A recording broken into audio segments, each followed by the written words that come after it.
Yangilikni eshitdinglarmi? FIFA qonun qoidalarida jahon chempionatida o'zgarishni tasdiqladi. Bundan endi nimalar bizga ma'lum. Demak, ana endi arabcha yotib olib simulyatsiya qilish bo'lmaydi. Sababi buni har bitta bo'ladigan holatlar nazorat qilinadi va darvozabon to'p ushlab turishi ham, outdan to'p o'yinga kiritilishi ham va hattoki kimdir travma oladigan bo'lsa, ana o'sha o'yinchi ham 1 minutga maydondan tashqariga chiqib turadi.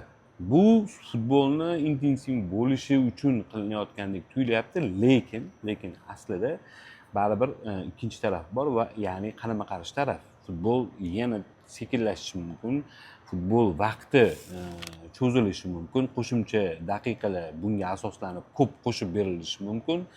Lekin bu hali tajribada ko'rmaganimiz uchun bir narsa deya olmaymiz.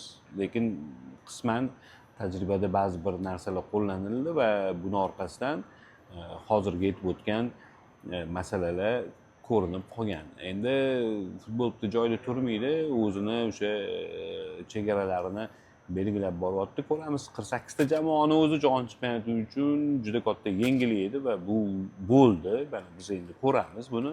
32 ta jamoadan 48 ta jamoaga o'tdi jahon chempionati. Ko'ramiz, bu jahon chempionati o'sha avvalgidek lider favorit bo'lgan jamoalarni baribir yaqqol ajratib qo'yadimi yoki bo'lmasam ko'pchilik hozir aytayotgandek xuddi bizga o'xshab O'zbekiston yoki Iordaniya kabi yangi yosh kichkina mamlakatlarni oldinga olib chiqadimi, ya'ni finalgacha, final bosqichigacha, yarim finalgacha boradi. Sizlar nima deb o'ylaysizlar? Hammasini yozib yuboringlar.